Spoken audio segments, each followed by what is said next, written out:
ৰাজ্যিক শিক্ষা গৱেষণা আৰু প্ৰশিক্ষণ পৰিষদ অসমৰ দ্বাৰা প্ৰস্তুত কৰা সপ্তমমান শ্ৰেণীৰ অসমীয়া পাঠ্যপুথি অংকুৰণত থকা এটি পাঠৰ এইটো এটা শ্ৰুতি পাঠ্যৰূপ।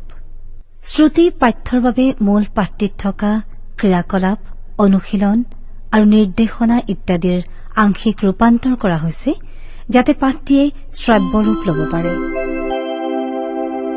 পাঠ ৭ জতুৱাৰ জঁট। অসমীয়া সাহিত্যত খুহুতীয়া কবিতাই এক বিশেষ স্থান অধিকাৰ কৰি আছে। কবিতাবোৰৰ মাজত ভাষাৰ লালিত্য প্ৰকাশৰ বাবে জতুৱা ঠাঁচ, ফকৰা যোজনা আদিৰ ব্যৱহাৰ কৰা হয়। এই কবিতাটোত জতুৱা ঠাঁচৰ সুন্দৰ প্ৰয়োগ ঘটিছে। আকাশত চাং পতা নপতা ফুকনে, অহুকানে পহুকানে বহু কথা শুনে। আলাসৰ লাৰু খাই গা নোচোৱাই, আতুম টোকাৰিটো গাই বাই চাই। অকৰা উঠিলে মৈত লাগে হুৱা দোৱা, সাধ্য নাই কাৰো তাক সহজে নমোৱা। আকুৰ গোজালি হয় আপুতৰ পুত, গিতমিত আন্ধাৰত সবে দেখে ভূত। জুলুঙাৰ মেকুৰীটো পৰিলে ওলাই, অলপ ধতুৱাবোৰে বৰ ভয় খায়। আঁঠুৱা তলৰ মহ সঁচাই অকৰা, লোভত আপোন ঘাটি আও মৰণে মৰা। মুধচ ফুটিলে চালে বৰষুণ সৰে, মুধা ফটা নামবোৰ ঢক ফুটি পৰে। নিশিকিলে নাজানিলে ফকৰা যোজনা, হয় বোলে তেনে লোক বুদ্ধিত টুকুনা। গোট গৰু হলে হয় আলৈ আঠানি, পৰীক্ষাৰ বহীটো পালে ৰঙা পেনেকনি। কবি শ্ৰী গগন চন্দ্ৰ অধিকাৰী। কবি পৰিচয়। শ্ৰী গগন চন্দ্ৰ অধিকাৰীৰ জন্ম 1941 চনত ছয়গাঁৱৰ কাৱৈমাৰী সত্ৰত। তেখেত এগৰাকী জনপ্ৰিয় আৰু প্ৰতিভাশালী শিশু সাহিত্যিক। তেখেতৰ বৰ্তমানলৈকে কেইবাখনো শিশু উপযোগী পুথি প্ৰকাশ হৈছে। তাৰ ভিতৰত টকাত একোটা হাতী নামৰ পুথিখনে অসম সাহিত্য সভাৰ শ্ৰেষ্ঠ শিশু সাহিত্য বঁটা আৰু ৰদালিয়ে ৰ'দ একন্দে নামৰ পুথিখনে নেশ্যনেল বুক ট্ৰাষ্ট বঁটা লাভ কৰিছে। তেখেতে ৰচনা কৰা আখৰৰ গীত আৰু মনোৰম খবৰৰ পেৰা নামৰ দুয়োখনেই শিশু উপযোগী পুথি। মাখন মামাৰ সাধু আৰু উমলা ঘৰৰ পুথি দুখনো তেখেতৰ শিশু উপযোগী পুথি। শিশু সাহিত্যৰ ক্ষেত্ৰত আগবঢ়োৱা অৱদানৰ বাবে 2010 চনত তেখেতে সাহিত্য অকাডেমী বঁটা লাভ কৰে। জানো আহা। জতুৱা ঠাঁচ ইডিয়ম। জতুৱা শব্দৰ অৰ্থ হ'ল নিজৰ জাতৰ বস্তুৰ দৰে হোৱা, বিজতৰীয়া নোহোৱা, আৰু ঠাঁচ মানে হ'ল ভংগী বা শৈলী। গতিকে জতুৱা ঠাঁচ মানে হ'ল যি ভাষাত লিখা হৈছে সেই ভাষাৰ স্বাভাৱিক নিজস্ব ভংগী বা শৈলী। প্ৰত্যেক ভাষাৰে নিজা জতুৱা প্ৰকাশভংগী আছে। আমাৰ অসমীয়া ভাষাও ইয়াৰ ব্যতিক্ৰম নহয়। জতুৱা প্ৰকাশভংগীয়ে ৰচনাক আকৰ্ষণীয় কৰে। কবিতাটি অসমীয়া জতুৱা ঠাঁচ কিছুমানক লৈ লিখা হৈছে। জতুৱা ঠাঁচৰ আঁৰত অন্য এক অৰ্থ লুকাই থাকে। যেনে আকাশত চাং পতা, এই জতুৱা ঠাঁচটোৰ অৰ্থ হ'ল অলিক কল্পনা কৰা। কিন্তু ইয়াত থকা আকাশ আৰু চাং পতা দুয়োটা শব্দৰে নিজস্ব অৰ্থ বেলেগ বেলেগ। জতুৱা ঠাঁচৰ ব্যৱহাৰে ভাষাৰ সৌষ্ঠৱ বৃদ্ধি কৰাত সহায় কৰে। পাঠত পোৱা জতুৱা ঠাঁচৰ অৰ্থ জানো আহা। জতুৱা ঠাঁচ অৰ্থ আকাশত চাং পতা, অস্বাভাৱিক কল্পনা কৰা। নপতা ফুকন ক্ষমতা নথকাকৈ মিছা ক্ষমতা দেখুওৱা মানুহ, নিজেই নিজকে ডাঙৰ বুলি ভবা মানুহ। অহুকানে পহুকানে আৰ তাৰ পৰা ঘুনুক ঘানাককৈ। আলাসৰ লাৰু অতি মৰমৰ, অতি মৰমত ডাঙৰ দীঘল কৰা সন্তান।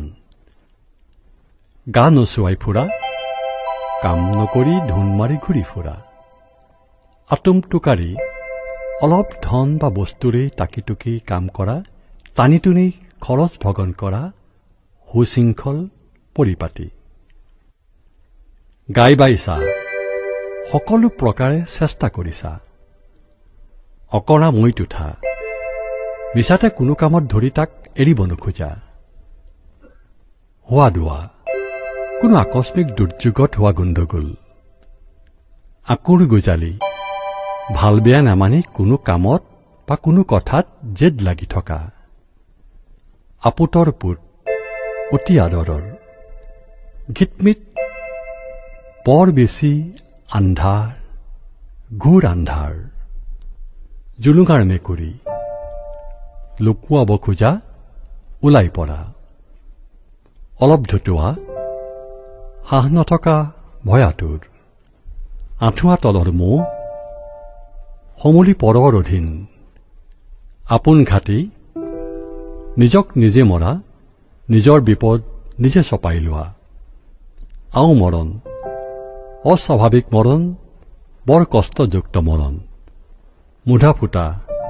অতি খ্যাতিমান, যশ ফাটি ফুটি যোৱা, ঢক ফুটা, ঢক ফুটি পৰা, বৰকৈ বহলাই প্ৰকাশ হোৱা, আলৈ আঠানি, সাৱধানে নুঠোৱা, বিলৈ বিপত্তি, গোট গৰু, অতি মূৰ্খ মানুহ, জদামূৰ্খ। কথোপকথন। মীৰা আৰু জোনালী সময়মতে স্কুললৈ যায়।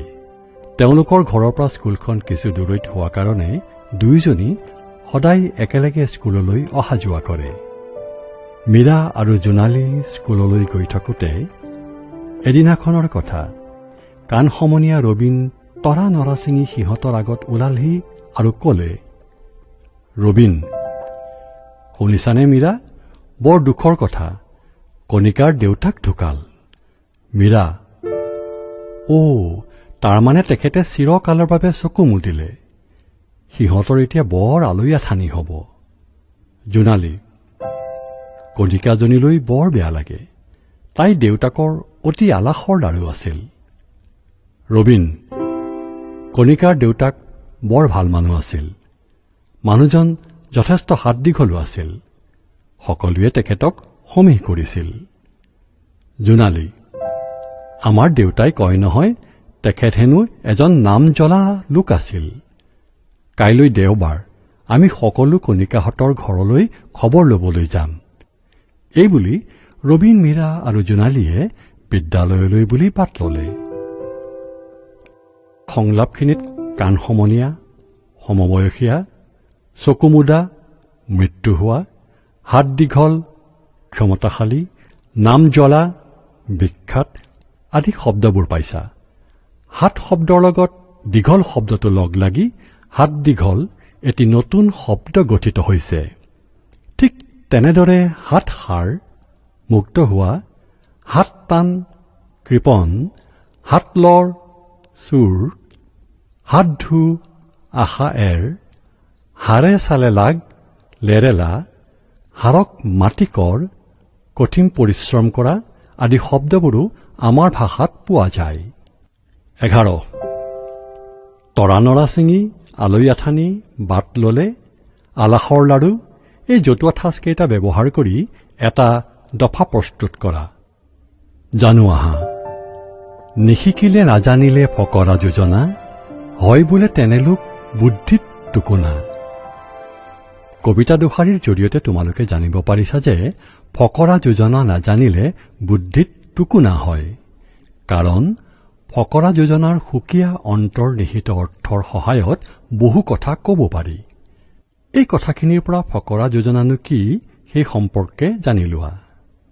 ফকৰা নীতি শিকোৱা, দৃষ্টান্ত দেখুওৱা বা কথাৰ উদাহৰণ দিয়া এফাকি বা দুফাকিত লিখা সাঁথৰৰ নিচিনা কথা। যেনে অভ্যাসৰ নৰ কৰ্ণপথে কৰে সৰ।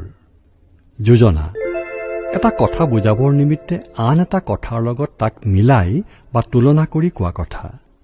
যেনে অবুজনক বুজোৱা, ঢেৰুৱা ঠাৰি সিজোৱা। অৰ্থাৎ ঢেৰুৱা শাকৰ ঠাৰি সিজোৱা যেনে টান, বুজিব নোখোজা মানুহক বুজোৱাটো তেনে কঠিন। এই দুয়োবিধকে একেলগে সাহিত্যত ফকৰা যোজনা বুলি কোৱা হয়। প্ৰাচীন কালৰ পৰাই ফকৰা যোজনাবিলাক মানুহৰ মুখে মুখে চলি অহাৰ বাবে ই মৌখিক সাহিত্যৰ অন্তৰ্গত। ভাষাৰ সৌষ্ঠৱ আৰু ব্যঞ্জনা প্ৰকাশত ফকৰা যোজনাৰ গুৰুত্ব অসীম। ইয়াৰ মাজত এটা জাতিৰ জাতীয় চৰিত্ৰ প্ৰকাশ পায়। ফকৰা যোজনাই ভাৱৰ প্ৰকাশ উজু কৰি অৰ্থ বুজাত সহায় কৰে। জীৱনৰ বিভিন্ন দিশত মানুহে আগবাঢ়ি যাওঁতে লাভ কৰা অভিজ্ঞতাসমূহৰ আধাৰতে এইবোৰ ৰচিত হৈছিল।